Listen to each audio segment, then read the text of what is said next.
Amidst the yellowed pages of human history, there are lines that time and prejudice have faded into obscurity. We often hear of European ships, of the mighty fleets of Portugal or Britain setting sail to colonize the world. Yet, history always conceals great paradoxes. There was a time, right in the busiest waters of Asia, when those who held true power were neither white men nor local kings. They were the children of the Black Continent, those who crossed thousands of miles of ocean, not to bow their heads, but to stand tall and dictate the destiny of an entire maritime region. They were the merchants of the shadows, those who silently monopolized legendary gem mines, turning inanimate agates into invincible naval fleets. They forced Western empires to grit their teeth in helplessness and wrote a legend of absolute freedom and power.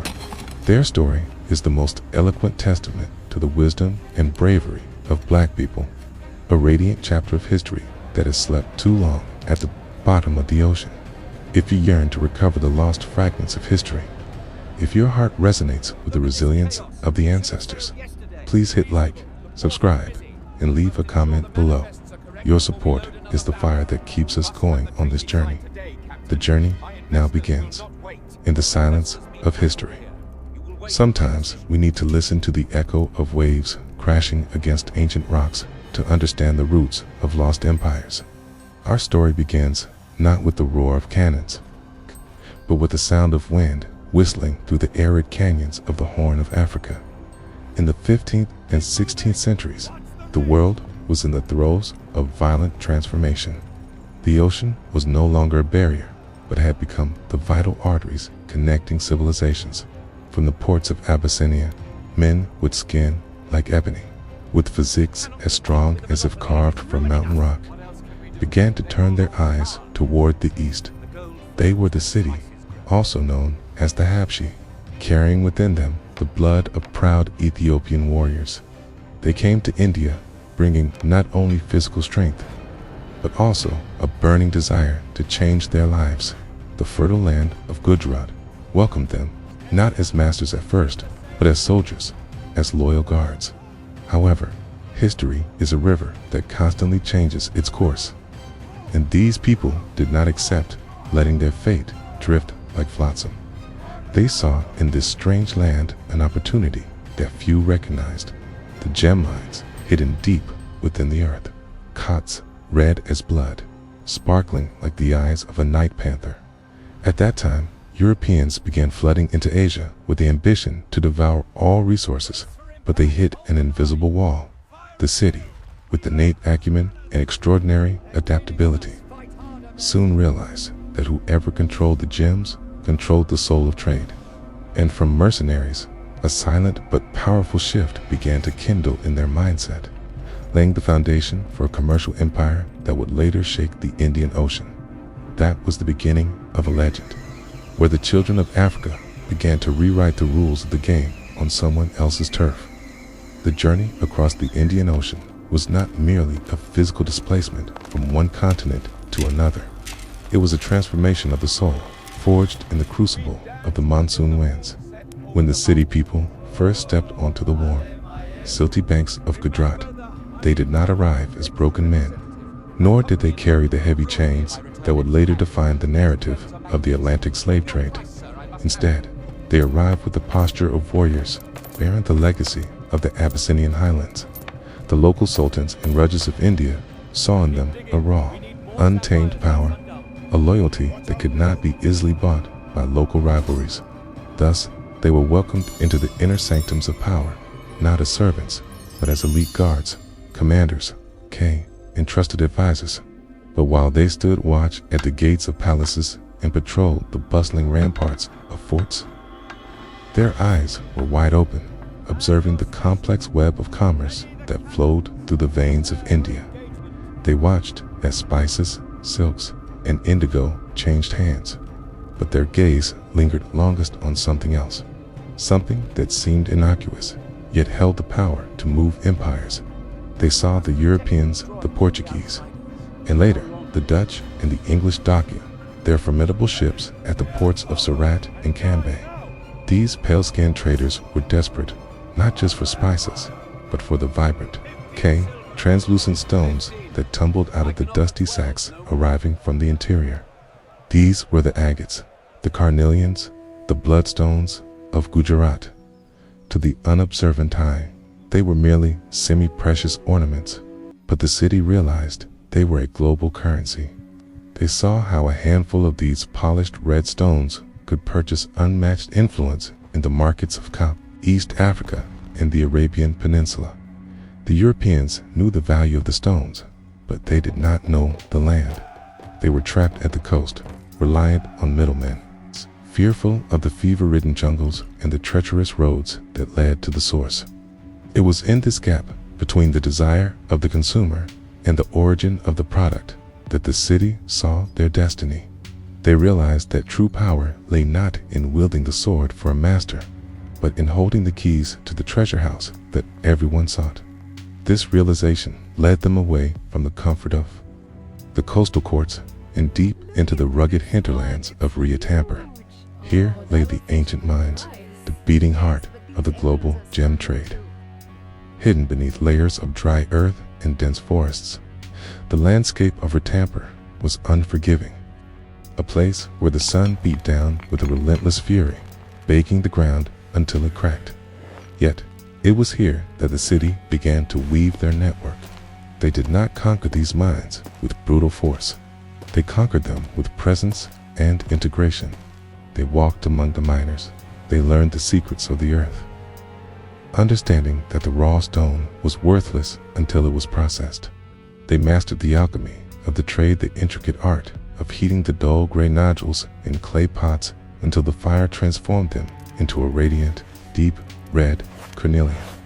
This technical mastery was their first step toward monopoly. While the European traders sat impatiently in their factories on the coast, drinking wine and complaining about the heat, the city were in the hills, controlling the very flow of production. Slowly, almost imperceptibly, the supply chain began to tighten. The routes that carried these stones from the mines of Radenpur to the port of Cambay were no longer open roads. They became invisible corridors of power controlled by seedy merchants and their armed escorts. They established a dominance that was both military and economic. A Portuguese captain might have commanded the sea with his galleons, but he could not force a single stone out of the ground in Tampa without the tacit approval of the city network. This was a silent coup, a reversal of the colonial dynamic before colonialism had even fully matured. The wealth generated from these mines did not vanish into frivolous luxury. It was funneled with strategic precision. It flowed back to the coast, but this time it was used to purchase timber, iron, and cannon. The red stones of the earth were being transmuted into the black iron of war. The monopoly on agates became the financial engine for a navy that would soon rise from the waves. A navy that would answer to no king but the city themselves. As the chests of silver piled up, so did their ambition. The city understood that holding the mines was only half the battle. To truly dominate, they had to secure the point of export. The symbiotic relationship between the mines in the interior and the sea became the foundation of their grand strategy. They began to operate not just as merchants, but as a sovereign entity, a state within a state. The European trading companies, accustomed to bullying local populations into submission, found themselves perplexed. When they demanded lower prices or exclusive rights, they were met with a wall of silence from the mines. The supply would simply stop. Ships would sit empty in the harbor, waiting for cargo that would never arrive, while the city diverted the gems to other markets or stockpiled them to drive up prices. It was a masterclass in economic warfare, conducted by men whom history often forgot to credit with such sophistication. They had turned the geology of Gujarat into a weapon, and the agate mines of Tampa were no longer just holes in the ground. They were the foundation of an independent African power rising on Indian soil. The true revolution, however, did not begin with the excavation of the earth, but with a fundamental shift in the architecture of the mind. For generations, the city had been defined by their physical utility. They were the shield that protected sultans and a sword that struck down rebels. But as the 16th century waned, profound awakening occurred within the community's leadership. A collective realization that the mercenary life was a trap. To live by the sword was to die by the sword, and more importantly, it was to remain perpetually in the service of another man's ambition. They saw that in the chaotic marketplace of the Indian Ocean, the true emperors were not those who sat on thrones of gold, but those who controlled the flow of commodities. The awakening was subtle, like the first light of dawn creeping over the horizon. It's changing the silhouette of the world before the sun even fully rises. They understood that while the Europeans had the firepower to blockade a port, they lacked the nuanced understanding of the interior's social fabric. The Portuguese could burn a coastal city, but they could not navigate the intricate web of village loyalties, tribal alliances, and guild secrets that governed the trade routes of Gujarat. This intellectual pivot transformed the city from isolated warriors into the architects of a sophisticated commercial intelligence agency. They began to treat information as a commodity more valuable than the stones themselves. They infiltrated the existing merchant guilds, not by force, but by becoming indispensable. They offered security in a lawless land, guaranteeing that a caravan moving from Ranthambore to Surat would arrive untouched, provided the toll was paid to the right hands. This was the birth of a protection racket that evolved into a legitimate, unshakable logistics monopoly. The European traders, blinded by their own racial arrogance, failed to see this transformation. They looked at the city and saw only potential laborers or soldiers. They did not see the sharp minds calculating profit margins and studying supply and demand curves. This underestimation was the Europeans' fatal error, a blind spot that the city exploited with ruthless efficiency. The awakening of this commercial mindset meant that, for the first time, the African diaspora in India was operating not as a fragmented auxiliary force, but as a unified economic bloc with a singular vision of self-determination. From this vision emerged the underground network, a system so opaque and impenetrable that it became the stuff of legend among the frustrated trading companies of the West. The path from the mines to the sea was no longer a straight line. It was a labyrinth designed to confuse and exhaust any outsider who tried to bypass the city middlemen. The stones would travel by night, hidden in carts beneath piles of coarse grain or woven into the hem of travelers' garments. They moved through secret trails in the jungle, known only to the city patrols, bypassing the official toll booths where the Mughal officials or Portuguese agents might demand a cut. It was a ghost trade, visible only in its results. The Portuguese factories in Goa and Diu would hear rumors of a massive find in the mines, a vein of carnelian so rich it could fund a war. Yet, when they sent their agents to purchase it, the markets would be empty. The stones had already vanished, spirited away into the city's warehouses, waiting for the price to peak. This network was enforced by a code of silence and a web of loyalty that money could not break. The local miners, the cart drivers, and the river boatmen all understood that their safety and prosperity were tied to the city, not the erratic and often violent Europeans. When a Dutch merchant attempted to go directly to the source, bypassing the established channels, he would find himself lost in the hinterlands, his guides deserting him, or he would arrive at the mines only to be told that the earth had gone dry. It was a masterpiece of obstruction. The city had effectively erected an invisible wall around the resource.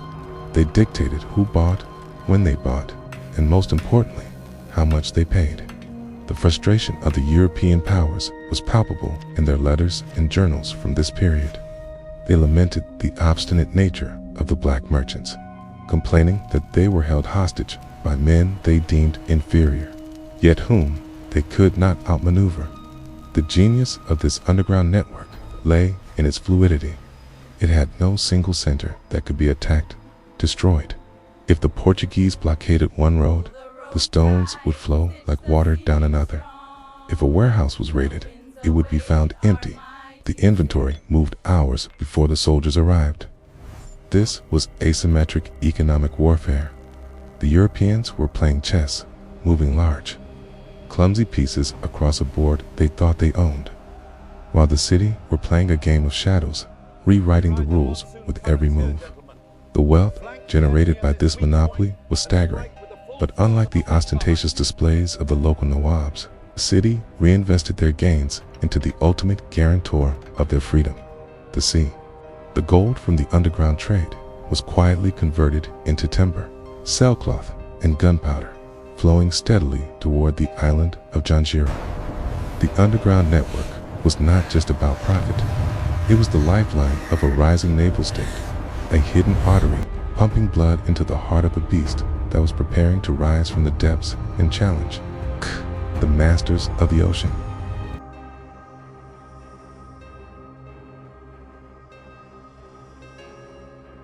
When the stones finally emerged from the shadows of the hinterland, they arrived at the great trading ports of Surat and Cambay, places where the air hung heavy with the scent of dried fish, tar, and desperation.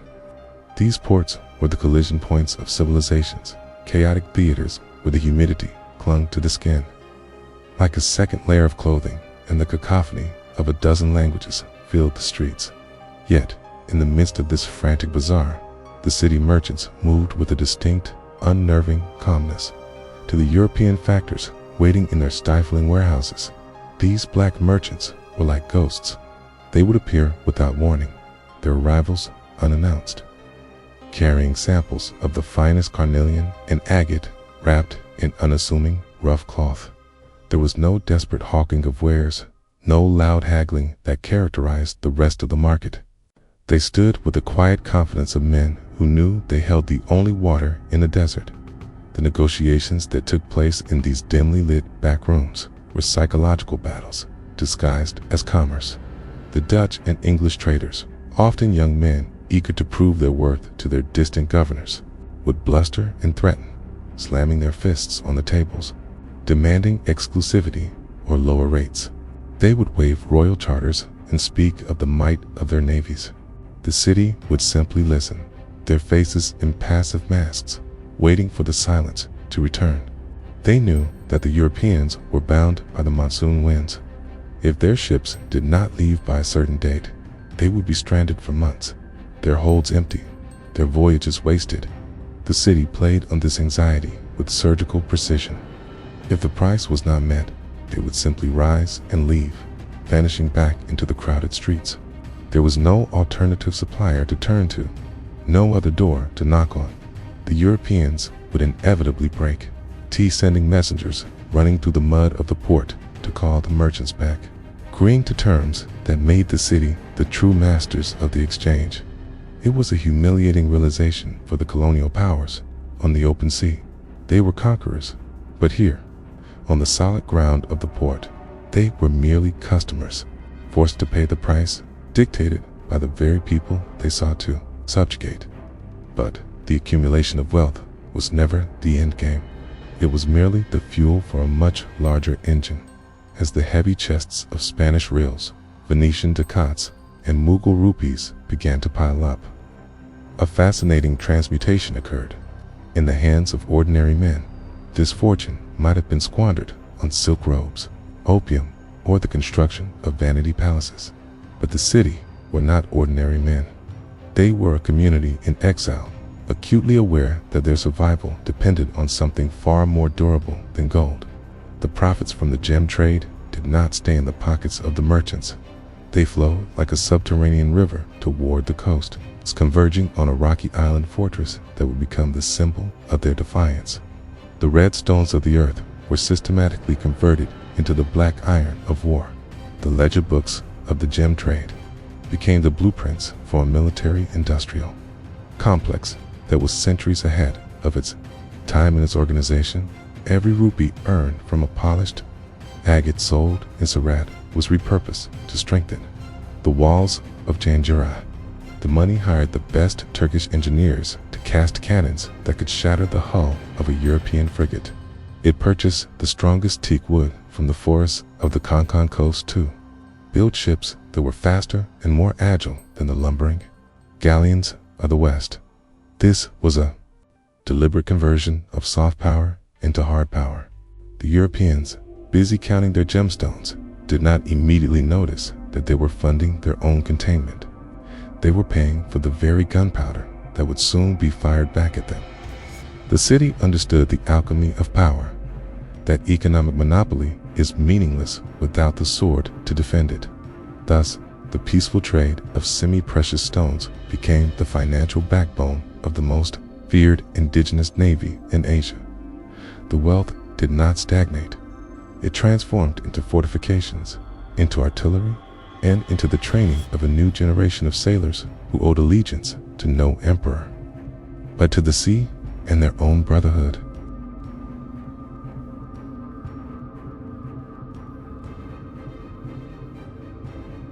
Out of the blue waters of the Arabian Sea, a dark silhouette began to rise. This was Janjira, the island fortress that would become the heart of a new dominion, a testament to the will of the city people. It wasn't just a military outpost. It was a defiant statement carved in rock and mortar. Standing isolated from the mainland, surrounded by the very ocean that gave the city their power. The immense wealth from Gujarat's agate mines was poured into the foundations of this island. Giant blocks of granite were ferried across the waves. Lead was melted to bind the stones together, protecting them from the corrosive salt. High walls were erected, seeming to grow right out of the sea floor itself. From the shore, Janjira didn't look like a building. It looked more like a sleeping leviathan, an artificial mountain crowned with cannons pointing in every direction. It was an engineering marvel of its time, completely self-sufficient with hidden freshwater lakes, allowing its defenders to outlast any siege. Here, the city weren't just guests in a foreign land. They were kings in their own castle, untouchable and unconquerable. The fortress was the physical embodiment of their journey, dark, salient, and standing firm against the crashing waves of history. With the fortress secure, this sleeping giant awoke. For decades, the Portuguese had claimed dominion over the Indian Ocean. They enforced their carta system, a form of maritime extortion where every ship had to buy a pass or face destruction. They called themselves the Lords of the Sea, believing their galleons were invincible. But they had never faced a navy funded by an endless supply of gemstones and commanded by men who knew the currents better than they knew their own names. The clash was inevitable. When the city fleets finally sailed from Janjira, they didn't fight like the Europeans, with heavy, lumbering ships lining up for broadsides. No, they fought like a pack of wolves. Their vessels, the Gurabs and Galavits, were smaller, faster, and incredibly maneuverable. They were designed to dance through shallow creeks and rocky inlets where the deep-draft European ships could end go. The city admirals used the sea itself as a weapon, luring the Portuguese behemoths into dangerous waters before swarming them from all sides. The arrogance of the West was shattered by the thunder of city cannons, paid for with the very trade the Europeans tried to control. It was a rude awakening. The hunters had become the prey. The waters of the Konkan coast turned red, not with rust, but with the blood of those who thought the ocean belonged to them by divine right. This incredible display of naval supremacy did not go unnoticed. To the north, the great Mughal emperor, Aurangzeb, sat upon the peacock throne. He ruled a vast land empire that stretched from the Himalayas to the Deccan. Yet, for all his cavalry and elephants, the Mughal emperor was a giant with feet of clay when it came to the sea. He watched with a mix of alarm and admiration as this community of African descendants humbled the mighty European powers. Pragmatism outweighed prejudice, and a historic alliance was forged. The emperor realized he couldn't defeat the Europeans at sea, but he could hire those who already had. The city chief was invited to the court, not as a mere mercenary, but as a peer. He was given the title of Yakut, Conlord of the Sea. The city were officially appointed as the admirals of the Mughal Empire, tasked with protecting the holy pilgrimage route to Mecca and the empire's vast maritime trade. This was the moment of total legitimization. The Siddi were no longer just merchants or rebels. They were the authorized naval arm of the most powerful empire in India. Their authority was stamped with the imperial seal, and their fleets flew the Mughal flag right alongside their own. The gem merchants had become the guardians of the faith and the state. However, power always invites a challenge. As the Siddi consolidated their hold on the sea, a new storm was gathering on the land. The Maratha Empire, led by the legendary warrior king Shivaji, was rising to challenge the Mughal hegemony. Shivaji understood that to control the Konkan coast, he had to break the city, and so began a brutal, decades-long conflict that would test the limits of human endurance. The Marathas were masters of guerrilla warfare on land, but they found themselves constantly frustrated by the sea. They built their own rival sea forts, they launched massive amphibious assaults, and they laid siege to Janjira for years on end. Yet, the city held firm. The incredible resilience of the African diaspora was on full display. When food ran low, they fished under the cover of darkness. When their walls were breached, they rebuilt them with the very stones of their enemies. It was a perfect stalemate, the tiger of the land versus the shark of the sea. The Siddi simply refused to yield. They were fighting for more than just territory. They were fighting for their very existence. They knew that if Janjira fell, their story in India would end. And so, generation after generation, they stood on the ramparts, a small community of black warriors holding back the tide of an entire subcontinent's changing politics. Their unbreakable spirit became a legend in itself. By the turn of the 18th century, the city had achieved what no other power had managed: an absolute monopoly. They had reached the zenith of their influence. The agate mines of Ranthambore were still churning out wealth, which flowed seamlessly into the coffers of Janjira, creating a self-sustaining cycle of power. The ocean around them was no longer international water. It was city territory. No ship, whether it flew the flag of the British East India Company, the Dutch VOC, or even the rival Maratha Navy, could pass without a Dastika permit issued by the city admiral. The irony was supreme. The Europeans, who had invented the system of maritime passes to control Asian trade, were now forced to purchase passes from African admirals just to sail in Asian waters. The gem merchants had effectively privatized the ocean. Their word was law, their protection was essential, and their enmity was fatal. In the grand tapestry of history, this was a rare and powerful moment where the marginalized became the gatekeepers. They reversed the flow of power, proving that with enough intellect, courage, and economic leverage, a displaced people could carve out an empire that commanded the respect of kings and the fear of conquerors. The story of the city of Janjira is a powerful reminder that history is often written not just by the mighty, but by the resilient. Thank you so much for watching. If you found this story as fascinating as I did, please hit that like button and subscribe for more hidden histories. We'll see you in the next one. Amidst the thunder of cannons and the clinking of coins, a quieter, yet perhaps more enduring victory was being won in the realm of the spirit. The Siddi were not merely building an empire of stone and wood. They were cultivating a garden of culture that will survive long after the walls of Janjira crumbled. Despite being thousands of miles from the grasslands of East Africa, they refused to let the fire of their ancestry die out in the monsoon rains of India. In the courtyards of their fortresses and the villages surrounding the agate mines, the rhythm of the Ingoma drums continued to beat, a syncopated pulse linking them to the land of their birth. They created a unique cultural synthesis, a vibrant tapestry woven from African threads and Indian dyes. This was most visible in their devotion to Baba Gor, the legendary Abyssinian saint who was not only their spiritual guide, but the patron saint of the agate bead trade.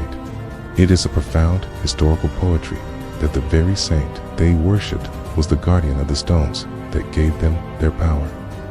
To the Siddi, the mining of agate was not just an economic activity, it was a spiritual act, a communion with the earth sanctioned by their ancestors. Their dance, the Damal, was a wild, ecstatic celebration of this freedom of performance, where the body moved with the memory of Africa, defying the rigid social hierarchies of the caste system that surrounded them. They proved that one could be fully Indian while remaining unapologetically African, creating a little Africa on the coast of Gujarat that stood as a testament to the resilience of the human soul. But history is a wheel that never stops turning, and even the mightiest waves must eventually break upon the shore. As the 18th century bled into the 19th, the geopolitical winds of the Indian Ocean began to shift with a cold finality. The rise of the British East India Company brought with it a new kind of power woman, not based on the romantic bravery of individual warriors or the cunning of merchant guilds, but on the cold industrial efficiency of a global corporation backed by a modern state. The British did not want partners, they wanted subjects. The technological gap widened. The wooden hulls of the Siddi fleet, once the terror of the coast, began to look fragile against the iron discipline of the Royal Navy, the monopoly on the agate trade. 2. Faced the erosion of modern economics, new markets, synthetic materials, and the shifting tastes of the global elite slowly devalued the red stones that had once funded an empire. The Siddi, ever the pragmatist, saw the writing on the wall. They did not vanish, nor were they annihilated in a final, glorious suicide charge. Instead, they adapted once more, transitioning from the lords of the sea to the rulers of a princely state under British suzerainty. The roar of the lion quieted to a dignified hum. It was the twilight of the tycoons, a slow, melancholic fading of absolute power as the world moved on from the age of sail and sword to the age of steam and bureaucracy. Yet, as we look back across the centuries, the footprint they left behind is indelible, etched into the bedrock of history like the carvings in the caves of their ancestors. The story of the black gem merchants of Gujarat is not a tragedy of decline, but a triumph of possibility. It shatters the monolithic narrative that portrays the African diaspora solely as victims of slavery and exploitation. Here were men who arrived with nothing, who looked at the hard earth and saw diamonds where others saw dust. They outwitted the greatest colonial powers of their time, not by asking for permission, but by seizing control of the economic levers that moved the world. Today, the ruins of Janjira still stand in the sea, unconquered to the very end, and the descendants of the Siddi still walk the streets of Gujarat and Karnataka. They are the living, breathing evidence of a time when black admirals commanded the Asian tides. Today's journey reminds us that history is not just what is written by the victors, 'tis what is built by the brave. The mines may be quiet now and the cannons silent, but the legacy of the Siddi remains a shining gem in the arc of ages, a beacon proving that dignity, power, and freedom are not gifts to be given, but treasures to be mined from the depth of one's own courage.